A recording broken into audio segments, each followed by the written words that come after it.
The Cowboys have crumbled without Zeke Elliott, and it may be too late to grab a wild card when he returns with 2 games remaining. Elliott had little chance of ultimately prevailing in his fight to overturn Roger Goodell's discipline in his domestic violence case, and should have taken his 6-game suspension at the beginning of the season. His decision to keep fighting may have cost the Cowboys their season. That was the risk, as he kept getting the suspension deferred over the first 2 months of the season.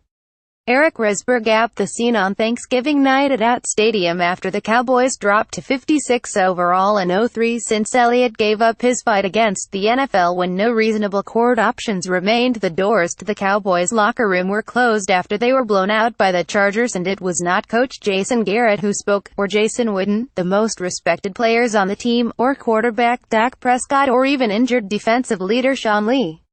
The voice belonged to Cowboys owner Jerry Jones, who has had his team implode without Elliott, losing on the road to the Falcons and at home to the Eagles and Chargers by a combined 9,222, including a humiliating 726 in the second half, going a team record 10 quarters over 3 games without scoring a 2-count, scoring in single digits for a team record 3 straight games.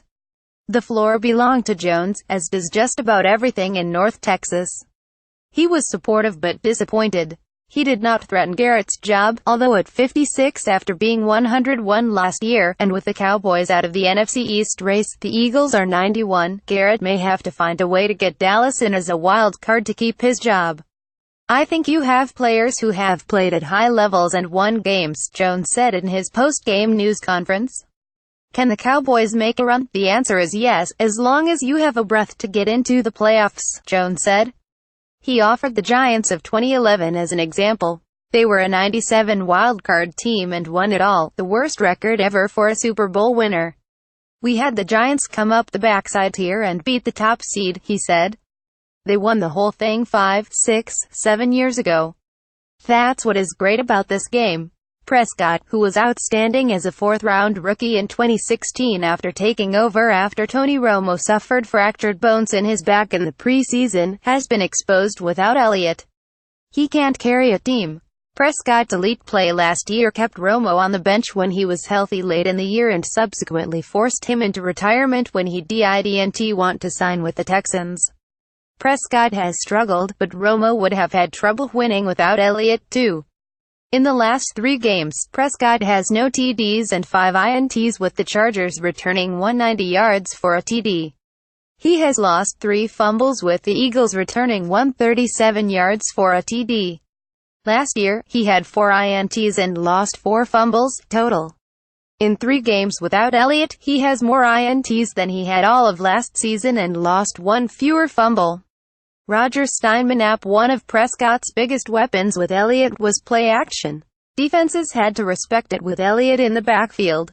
Prescott has lost that threat without him. Elliott kept fighting the NFL in court, dragging it out long enough to play the first 8 games, as he tried to prove his innocence. But here's the issue: is it went back and forth with Elliott winning the first round, the NFL the second, the NFL the third, Elliott the fourth, until the NFL prevailed in the 5th round. The risk he took was serving the 6 games during the playoff push part of the season. Besides, these court decisions were never about the facts of the case, so regardless of the outcome, he was never going to be able to clear his name for those who believe he's guilty of domestic assault against his ex-girlfriend. The courts instead were ruling whether Elliott had been treated fairly by the NFL and whether Goodell was within his rights according to Article 46 of the collective bargaining agreement to suspend Elliott. Remember, he was never charged by police in Ohio in July of 2016. The biggest logistical football problem for Elliott was Goodell didn't suspend him until August 11. It didn't give him enough time to get the case appealed to Goodell and then through the court system before the start of the season. Tom Brady's 4-game suspension was handed out on May 11, 2015, giving him a 3-month head start on Elliott to get into the appeal process and then the courts. Brady won a temporary reprieve 1 week before the season and was able to stay on the field all year. He ultimately lost in the Second Circuit and sat out the first 4 games of the 2016 season. The Cowboys would have been better off playing without Elliott the first 6 games rather than games 9 through 14. Dallas was 33 in the first 6 games, losing to the Broncos, Packers and Rams. The boys beat the Giants, Cardinals and 49ers. They likely would have won and lost the same games without him. In Games 7 and 8, the Cowboys beat Washington and the Chiefs. Then Elliott's suspension began. It's a game of what if, but with the Cowboys competitive in their last 3 games in the first half and getting wiped out in the second half, things might have been different with Elliott. He would have taken pressure off a defense that suddenly can't stop anybody.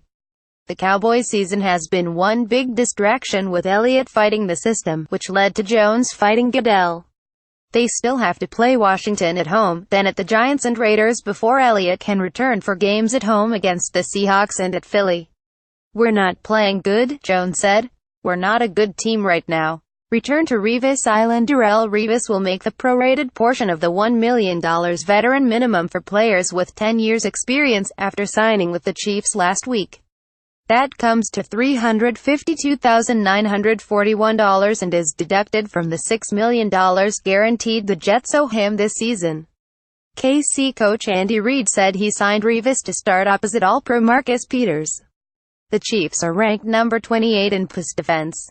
They play the Bills on Sunday and next week are back at MetLife Stadium. They lost 129 to the Giants last week to play the Jets in the return of Revis. In his first game with the Bucs in 2013, Revis played the Jets at MetLife. Revis says he weighs 283 pounds over what he weighed in his best years. Asked what he weighed last year with the Jets, he laughed and said, "I was way over. The Jets must feel great about that." Revis blamed it on coming off wrist surgery. But that says nothing about the who cares attitude he played with most of the season. Revis is reunited in KC with defensive coordinator Bob Sutton, who was his first defensive coordinator when he was drafted by the Jets in 2007. The Chiefs had been in touch with Revis since the beginning of the season and Revis said other teams had contacted him as well. He walks into first place in the weak AFC West after a really bad season with the Jets. "As a competitor, it was very disappointing," Revis said. "Just one word about the Giants in their loss in Washington on Thursday night. Unable. The Cowboys and Giants were a combined 248 last year. They are now 715.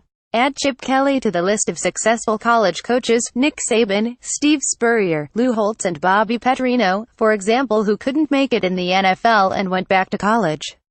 Kelly was fired after 3 years with the Eagles and just 1 year with the 49ers, sat out the season working for ESPN, and now is off to UCLA to replace Jim Mora. Florida was also interested. He's back in the Pac-12, where he had so much success at Oregon. Kelly did win the NFC East in his first season in Philly in 2013, but lost a home playoff game in the first round, failed to make the playoffs the next year despite the same 106 record he had in his first season, and then Eagles owner Jeff Lurie had enough of Kelly and fired him with 1 game remaining in 2015 with a 69 record. The 49ers quickly moved on after a 214 season in 2016. The NFL caught up to his fast break offense. It should work again back in college. Walls to the Hall. Everson Walls, the former Cowboys and Giants cornerback, has made it to the list of Pro Football Hall of Fame semifinalists for the first time in his final year of eligibility as a modern-era candidate. He's best known for giving up the catch to Dwight Clark for the winning score in the 1981 NFC Championship game. He is still convinced Joe Montana was throwing the ball away. The best play of Wall's career was tackling Thurman Thomas in the open field on the Bills' last drive in Super Bowl 25.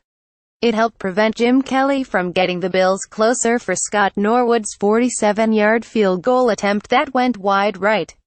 Walls and Ed Reed are the only players to lead the NFL in interceptions 3 times. Walls is already a half person. He donated his kidney in 2007 to former teammate Ron Springs.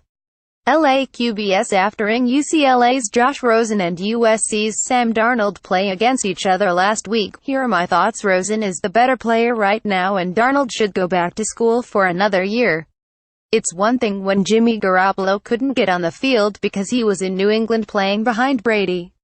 and it was understandable that Jimmy G didn't start his first game in San Francisco 5 days after the 49ers traded a second-round pick to New England to acquire him one day before the October 31st trade deadline. You can even make a case that it was okay for rookie C.J. Beathard to start 2 weeks ago against the Giants because Garoppolo was still learning Kyle Shanahan's offense. Even though Beathard played well enough to help the 49ers get their first win against the Giants, why is Garoppolo not starting Sunday at home against the Seahawks with San Fran coming off a bye? You would think they want to evaluate him on something other than the practice field before deciding how much to pay him. He's due to become a free agent after the season. Garoppolo will surely play this season, but Shanahan is not making the switch until he feels he's got the offense down. I don't think we're going to see Jimmy's best football, to be fair to him, until next year because that's what guys need, Shanahan said. Brady's regular season numbers since returning from his Deflategate suspension in the fifth game of the 2016 season: 193 record, 50 TDs, 4 INTs plus his fifth Super Bowl title.